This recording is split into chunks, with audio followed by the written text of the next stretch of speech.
Muy buenas a todos y bienvenidos a un nuevo vídeo. Bienvenidos un día más y os tenemos que contar en esta ocasión una multitud de noticias. Tenemos temas muy interesantes y que os vamos a dejar detallados en la descripción de este vídeo por si te quieres saltar alguno y pasar directamente a tu momento de elección. Vamos a hablar de Aston Martin, vamos a hablar de Carlos Sainz y su futuro, vamos a hablar de nuevos circuitos o regresos de circuitos, vamos a hablar de futuro de equipos y posibles ventas, muchísimo más, así que todo estará detallado en el índice como comento. Y tenemos que dar comienzo a hablar acerca del equipo Aston Martin y de las actualizaciones que han introducido en este pasado fin de semana y las sensaciones que van surgiendo desde dentro del equipo, porque ya vamos teniendo algunos datos. Al final Aston Martin ya después de todo el fin de semana pues va recabando esos datos y consiguiendo sacar muchas conclusiones, mejores de las que por supuesto se pueden sacar en el fin de semana, y se van conociendo algunas. Específicamente os vamos a explicar qué es lo que introdujo Aston Martin, qué objetivo tenía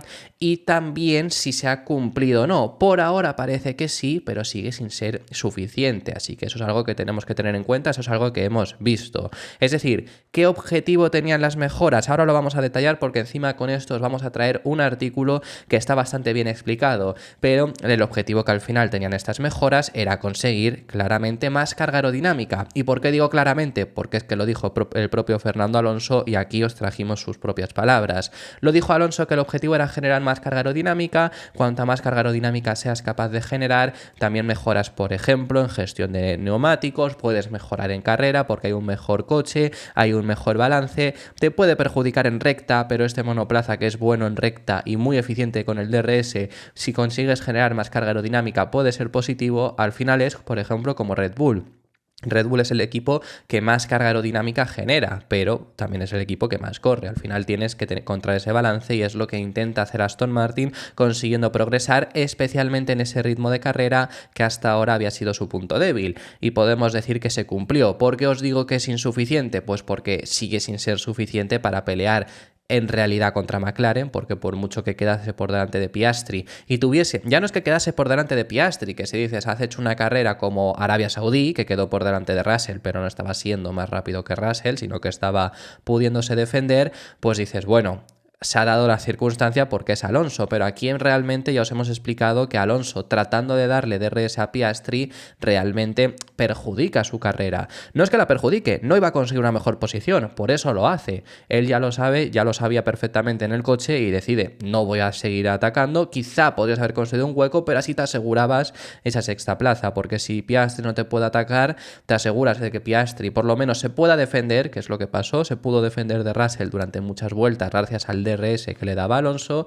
y así él mismo también defender esa sexta posición. Pero pese a Piastri es insuficiente a McLaren, porque lo vimos con Norris que estaba muy por delante, pero sí que es suficiente parece ahora para no solo pelear, porque por ahora estaban peleando frente a Mercedes, pero parece estar ahora mismo por delante.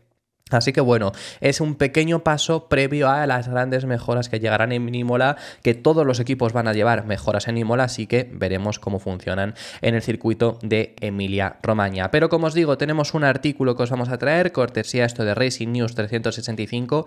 Esta es de Google, la traducción que hay, es un artículo que está en la versión inglesa del medio, es un medio neerlandés, tienen también su parte inglesa y este es un artículo hecho de la parte inglesa, pero está traducido por parte de Google, de esta traducción que te puedo hacer para que fuese más fácil, especialmente para el vídeo.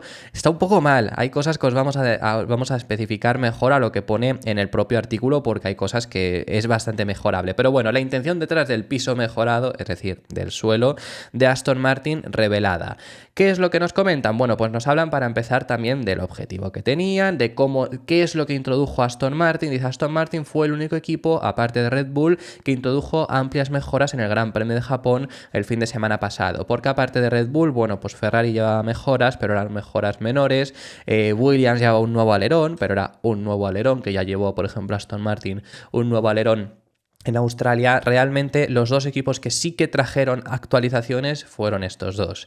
El equipo con sede en Silverstone centró los esfuerzos del departamento aerodinámico para producir una evolución visible en los pontones, no side, bueno, sidepost es la versión en inglesa, pero en español pontones, y la parte lateral del piso a tiempo para la carrera en Suzuka, junto con otras intervenciones microaerodinámicas. Ya os contamos todas, desde el difusor, desde la ala viga, que había reformas, bueno, había ciertos puntos que había habido cambios. Los nuevos pontones de la MR24 presentan un perfil superior caracterizado por un destello diagonal profundo. Bueno, pues al final se refiere a esa... Lo van a poner en una fotografía que también se ve bastante bien con esta especie de dibujos que suelen hacer algunos medios, que se ve bastante bien que al final es el pontón, la nueva caída para el aire que han introducido porque por ahí no pasaba el aire y para la gestión del flujo de aire, que inequívocamente se asemeja al mismo perfil que debutó por primera vez en el Red Bull RB18 hace 2 años y que también aparecía en el RB19 del año pasado.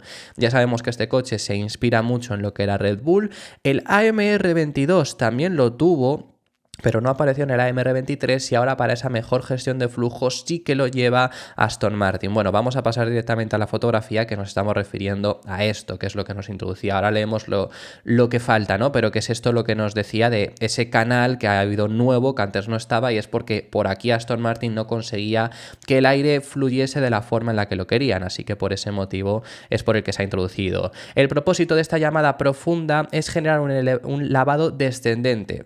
Lavado descendente, ¿qué significa eso? Bueno, pues la caída del aire, básicamente. Es lo que os digo de que está un poco traducido de aquella manera, pero bueno, es mejor de esta forma. Una desviación hacia abajo de una parte del flujo de aire que toca la parte superior de los pontones. De esta manera, los aerodinámicos de Aston Martin trataron de energizar el flujo que cruza la sección inferior dirigida hacia el eje trasero en favor de un aumento de la carga aerodinámica producida. Y aquí es lo que os comentábamos. Ese era el objetivo que tenía este nuevo pontón, llevar de una forma diferente el aire hacia la parte de atrás, generando más carga aerodinámica trasera. Luego ya nos hablan del suelo y dice: conectada a esta modificación hay una evolución del borde lateral del piso, tanto en correspondencia con el perfil de expansión que desvía el flujo del aire, que es canalizado por los desviadores verticales debajo, hacia afuera para crear efectivamente una especie de sello neumático y mantener alejada la turbulencia generada por la rotación de las ruedas delanteras del coche. Bueno, muchísima información. ¿A qué se refiere esto? Ahora vamos a leerlo, pero sobre todo es esta mejora que vemos aquí. Además, en esta mejora que estamos viendo, que no se veía en pantalla, esta mejora que estamos viendo aquí. Además, incluso la parte trasera del piso delante de las ruedas ahora se caracteriza por una hendidura diagonal en lugar del corte perpendicular que se presentó en la versión anterior. Y ahora, esto es lo que os decíamos en esta fotografía, que antes había un corte aquí, que ahora pues vemos que es un pelín más alargado, una mayor superficie para el flujo del aire para conseguir generar más carga aerodinámica. Esto sirve para el propósito no solo de aumentar la efectividad del sello neumático en esta área, sino que también tiene como objetivo maximizar el rendimiento de la parte trasera del suelo a nivel de la garganta del difusor. Lo que os decimos, lo mismo que os hemos dicho antes, al final el objetivo es conseguir generar una mayor carga aerodinámica, consigues generar esa mayor carga aerodinámica por la parte trasera, consigues mejorar muchos puntos, también sirve para optimizar las nuevas suspensiones, que ya os hemos contado que ha habido problemas por parte de Mercedes con estas suspensiones, así que todo este es el objetivo. Y aquí el balance general lo que nos dice es lo siguiente: es importante tener en cuenta que Fernando encontró el nuevo paquete decididamente positivo en términos de tener un mejor equilibrio y presumiblemente en torno a las reacciones del coche. El AMR24 del español también demostró ser bastante rápido y preciso en los cambios de dirección, como se ve en el primer sector de Suzuka, que era un buen primer sector el que tenían, que normalmente no lo habría sido. Incluso Stroll en este sentido también lo tenía bastante bien. La impresión que surgió sobre la eficacia general del paquete evolutivo introducido fue positiva, aunque en términos de rendimiento y especialmente en términos de ritmo de carrera, el AMR24 todavía sufre de algunas debilidades, principalmente en comparación con el McLaren MCL38 de Norris y Piastri. Es lo que os decía al principio del vídeo, que al final es una buena actualización la que ha introducido el equipo Aston Martin, no es suficiente por ahora, tampoco pensaban ellos que fuese a ser suficiente y no lo vendieron como tal, porque como estuvimos viendo, incluso Mike Crack decía que no lo consideran ni siquiera un paquete de actualizaciones, sino que, bueno, pues unas actualizaciones más, unas piezas nuevas que están introduciendo antes de llegar a Imola. Así que por ahora positivo este primer balance que ha salido de información sobre Aston Martin. Nos iremos trayendo más en base a vaya llegando información desde la fábrica de Silverstone. Tenemos que hablar acerca ahora del futuro de Carlos Sainz. Esta semana hemos estado hablando bastante, hemos entrado en un mes muy importante, sobre todo porque hay una de las opciones de Carlos Sainz que está metiendo presión.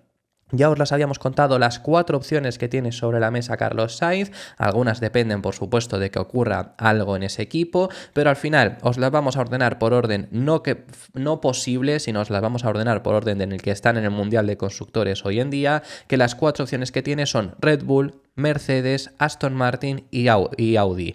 Ya una más posible que otra, bueno, pues todo eso lo sabemos. La más posible que tiene, la que si él levanta el teléfono y dice ficho por vosotros, firma hoy mismo si quiere, hoy 10 de abril, es Audi. Como ya todos sabemos, Audi al final tiene esa opción sin lugar a dudas, pero es por lo que podríamos entrar también en un momento importante del mercado de fichajes, porque Audi ha dado un ultimátum a Carlos Sainz, y esto además no es solo que os lo hayamos contado nosotros, que ya os lo habíamos dicho, sino que incluso también lo ha contado el propio Helmut Marko. Efectivamente, Helmut Marko ha confirmado que lo que se está comentando es que Audi habría metido presión a Carlos Sainz para que decida por lo menos si quiere ir con ellos o no. Os iba a decir que para que decida su futuro, ya no su futuro, porque a lo mejor no, Carlos puede decir su futuro en verano si quiere, pero por lo menos que decida si irse a Audi o no. Y además, bueno, las palabras de Helmut Marko son interesantes. Lo que ha dicho es lo siguiente: por lo que se comenta en Radio Paddock, Audi ha pedido a Carlos Sainz que tome una decisión rápidamente,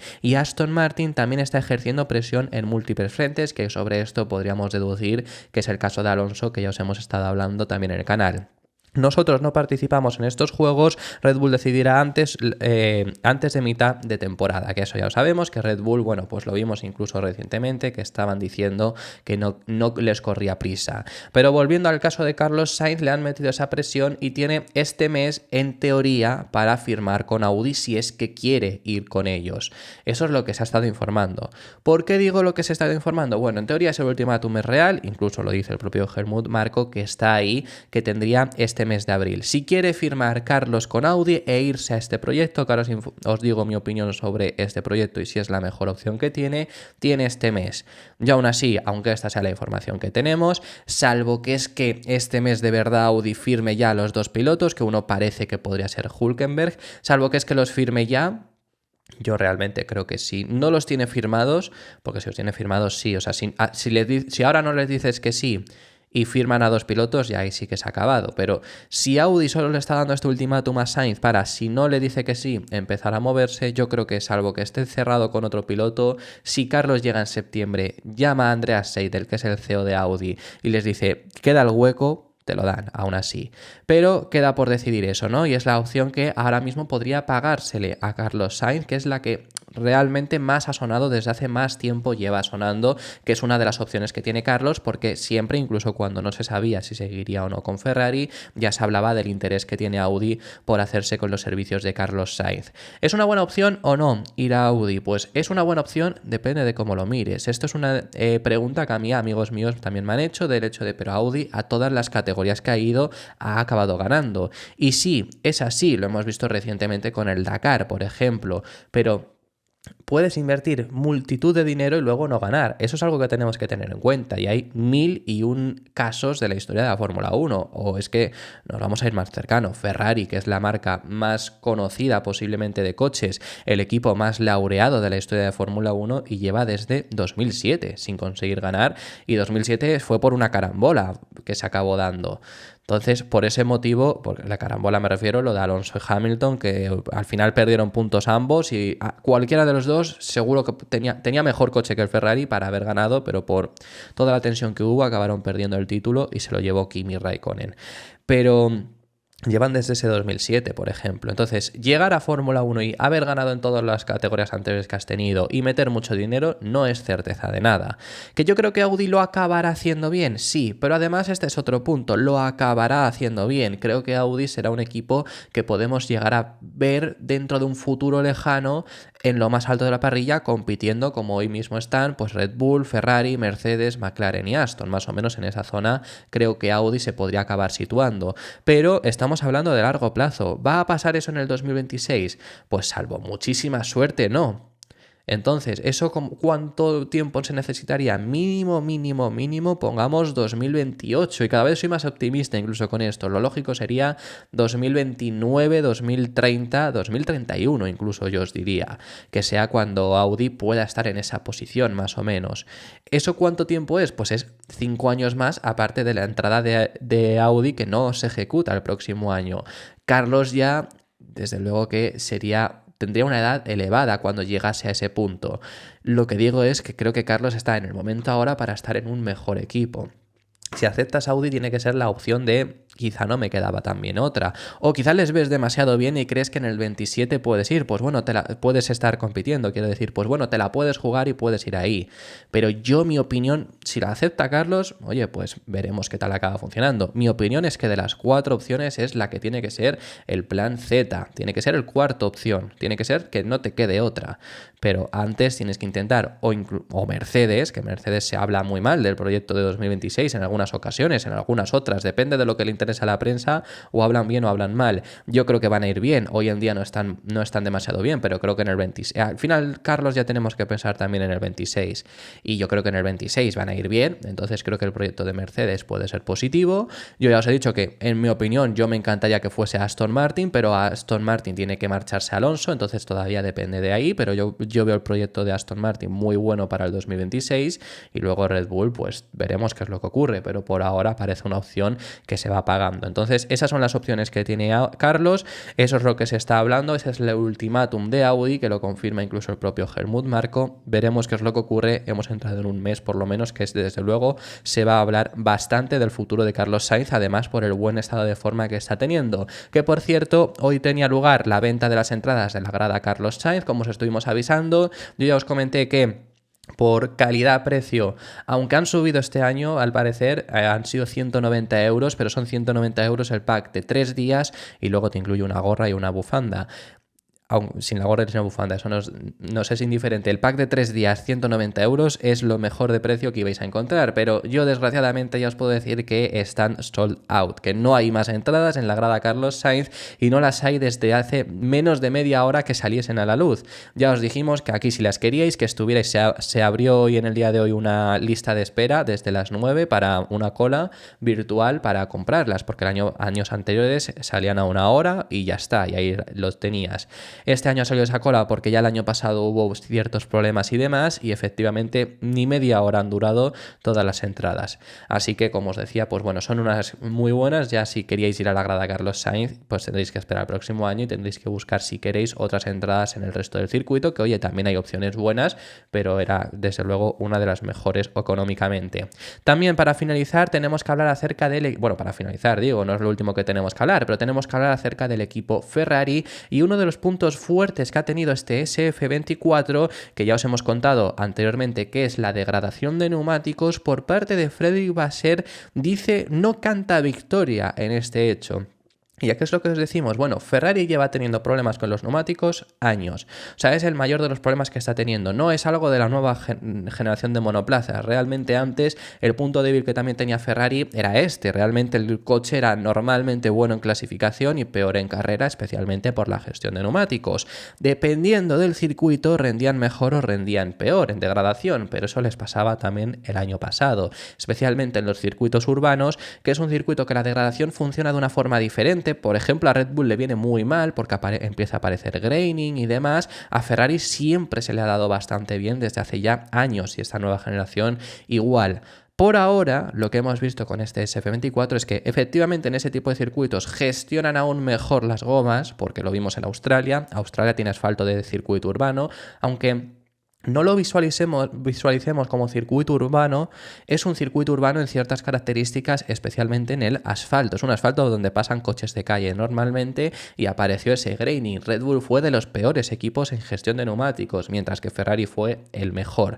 Ya más allá de ahí, en circuitos altamente exigentes, porque no lo podemos comparar muy bien con Arabia Saudí. Arabia Saudí, aunque sea un circuito urbano, en asfalto es un circuito tradicional, pero es que además tiene muy poca degradación hoy en día. Circuitos que sí que podemos ver una alta degradación fueron Bahrein y Suzuka, y fueron dos circuitos que han ido muy bien en degradación. No fueron Red Bull, pues desde luego que no, aunque bueno, en Suzuka por los datos que hay ya os enseñamos que fueron el mejor equipo en degradación, pero bueno, no son desde luego el equipo que mejor degrade quizá los neumáticos, porque sigue estando Red Bull, que al final es el equipo que mejor gestiona la carrera en general. Ahora bien, es que Suzuka también te demuestra que efectivamente ya tienen una muy buena degradación, porque vimos a un Leclerc intentando una estrategia a una parada, y le salió muy bien. Mientras tanto, Frédéric Vasseur dice que no quiere cantar victoria. El motivo, simplemente lo que dice, a ver, tiene razón, pero es que yo creo que ya sí que podemos determinar que han mejorado bastante. Lo que dice es que no quiere cantar esa victoria porque puedes llegar a otro circuito, pone el ejemplo de China, que es la siguiente carrera, y que vayas mucho peor por diferentes condiciones, diferente asfalto y diferentes motivos por el que puedas ir por peor. Y sí eso puede pasar, pero al igual que Red Bull. O sea, yo quiero decir que desde luego creo que, bueno, también entiendo esa posición de Ferrari y este intento de bajar las expectativas, bajar lo que se habla de ello, pero desde luego sí que han mejorado bastante. O sea, no puedes decir que no has mejorado, no quieres decir que no estás tan bien, que no tal, por el hecho de puede haber algún circuito en el que vayamos peor, porque eso va a pasar, pero en el general estás yendo muchísimo mejor que años atrás y al nivel de los mejores en gestión de neumáticos. Es una de las evoluciones que más impresiona en Ferrari, porque han podido ser rápidos siempre, pero los neumáticos era lo peor que les iba. O iban demasiado rápido en comparación contra los rivales para que no les perjudicase los neumáticos, o era un factor que les hacía perder victorias. Lo vimos en 2022 en multitud de ocasiones, que era un coche en 2022 que más o menos compitió contra Red Bull. Pero bueno, la explicación que ha dado Frédéric Vasseur es la siguiente. Creo que desde el principio de la temporada hemos mejorado mucho en la gestión de neumáticos, y la degradación creo que fuimos capaces de hacer la vuelta rápida tanto en Jeddah como en Melbourne en la última vuelta, y en Suzuka ha sido casi lo mismo, a una décima. Pienso que hemos dado un paso adelante, hemos trabajado mucho en los puntos débiles y hemos mejorado mucho en la gestión de las gomas, los pilotos, la estrategia y el equipo. Seguro que ahora tenemos algunos otros puntos débiles y debemos mejorar más en otras cosas si queremos hacer un mejor trabajo, que eso es así, igual que todo el mundo, cuando mejoras en los puntos débiles que tenías, pues te surgen otros al final. No obstante, creo que la degradación está muy bien controlada ahora, pero lo cierto es que un día no lo es otro y no tenemos que considerar que ya está hecho todo. La semana que viene en China habrá otro asfalto, otras condiciones meteorológicas y será un nuevo reto. Pasando de tema, tenemos que hablar ahora acerca de posibles ventas e incluso posibilidades que se podría encontrar Andretti para entrar a Fórmula 1, que sabemos que no le han dado la licencia para ser un 11º equipo, pero si tú compras otro, te compras su licencia, entras y ya está. No hay nada que te puedan decir en ese momento. Pero por ahora podría haber dos equipos en venta ahora mismo en Fórmula 1. El primero ha sido confirmado por Helmut Marko. Nuevamente tenemos que hablar acerca de unas palabras que ha dado el asesor de Red Bull, porque está hablando de RB. Y sí, es extraño. A ver, RB, Toro Rosso, Alfa Tauri, Minardi, como queréis decirlo, desde que entró Red Bull, obviamente el primer año no y los primeros años tampoco, pero ya realmente hace muchos años que tiene el cartel de venta. Tiene el cartel de si viene un buen postor te lo puedes acabar llevando, y siempre lo dicen públicamente. Sí que es verdad que yo ya me esperaba, al igual que ocurrió con Alfa Tauri, con Toro Rosso se hablaba en su día, al final no lo acabaron vendiendo y cambiaron la denominación para darle ese patrocinio de Toro Rosso, cambiaron que era el nombre del equipo, y lo cambiaron a Alfa Tauri, que Alfa Tauri realmente era un patrocinador pero que le dio nombre además completo, no había otra opción. No es como este año que, por ejemplo, está RB, pero es como si hubiera entrado Visa y el equipo fuese Visa, ya está, no había otra opción. Entonces, eso es lo que ocurrió. Y más o menos el primer año no hubo esos rumores, ya a partir del segundo los empezó a ver. Y el año pasado eran una multitud. Al final no se acabó vendiendo y entraron estos dos nuevos patrocinadores, Visa y Cash App. y parecía que ahí se iba a quedar, que por lo menos este año no iba a haber rumores de venta y no han tardado nada prácticamente. Lo que dice Helmut Marko es que se tendrá que decidir, especialmente de los accionistas, de si quieren venderlo y ya dependiendo, pero que podría estar en venta básicamente y que hay varias partes interesadas en este asunto, llega a decir. Lo que ha dicho es lo siguiente: hay muchas partes interesadas en esta venta. Al final del día es una decisión que compete a los accionistas. El precio es alto por un equipo, pero no hay nada decidido todavía. Que cuánto sería el precio sería alrededor ya cerca de 1.000 millones de dólares. Así que bueno, desde luego que es un 1.000 millones de dólares, sí, que desde luego es un precio muy alto, pero es lo que ahora mismo habría que pagar para entrar a la Fórmula 1. Pero no es el único equipo, es una opción que podría tener Andretti, es una opción que ha sonado bastante de comprar el equipo de Faenza, básicamente, y ya tienes esa sede y demás, pero hay un equipo que además tendría unas mejores sedes en teoría y que también está bastante en venta ahora mismo, que es el equipo Alpine. Desde Alpine también llevamos varios años hablando acerca de esto, parece que cada vez, además, no es que introduzcan poco dinero, es que cada vez mete menos dinero los accionistas de Renault, básicamente.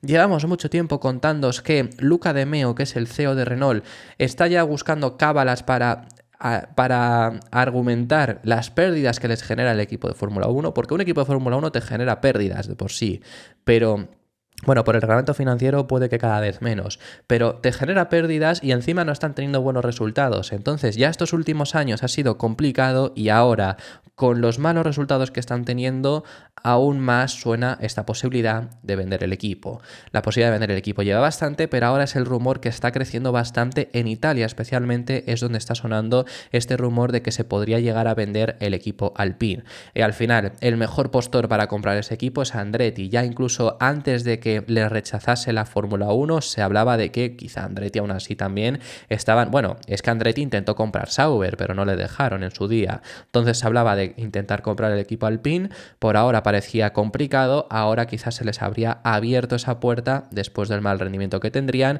y es que al final las instalaciones también que tienen en Enston y demás, que no son las mejores, pero sí que seguramente mejor que las de Faenza sean ahora mismo. Además luego tendrías esa fábrica de Biri, de motores, que no sé qué es lo que ocurriría, porque seguramente al final Andretti va a entrar con General Motors, pero General Motors querrá tener su fábrica propia, quizá en Estados Unidos Bueno, Andretti tendría su fábrica también en Estados Unidos, pero tendrían esa sede en Europa, que no es mala, desde luego, y que necesitas en un equipo de Fórmula 1 por la gran cantidad de carreras europeas. Así que bueno, esos son los dos rumores que ha habido con respecto a ventas. También nos tenemos que hablar de dos rumores que ha habido con respecto al futuro del calendario. Y es que parece ser que Corea del Sur quiere regresar al calendario de la Fórmula 1, que bueno, esto no es noticia, hay muchos países que quieren regresar, Turquía también lo ha dejado públicamente abierto, que quieren regresar al calendario. Es muy complicado porque cada vez hay más interesados, cada vez hay más personas que quieren albergar una carrera, cada vez hay más circuitos que se ofrecen y el calendario es limitado. Cada vez está más cerca un calendario de 30 carreras, que desde luego algo que hay que cambiar, no sé el qué, pero algo hay que cambiar para hacer 30 carreras. Pero bueno, yo os digo que yo creo que no es descabellado que lo acabemos viendo, aunque hoy en día el Pacto de la Concordia no lo recoja, pero es que el Pacto de la Concordia se va a firmar otro en 2026 y ya os digo yo que seguramente se amplíe. Entonces Corea del Sur, que ya sabemos que albergó varias carreras en la Fórmula 1, desde 2013 no se corre allí, pero quieren volver a regresar a la Fórmula 1. No sería en el circuito en el cual ya estuvimos corriendo, sino, esto es una noticia malísima, ya no porque no se corra allí, bueno, sino porque va a ser un circuito urbano, o están proponiendo un circuito urbano, otro más.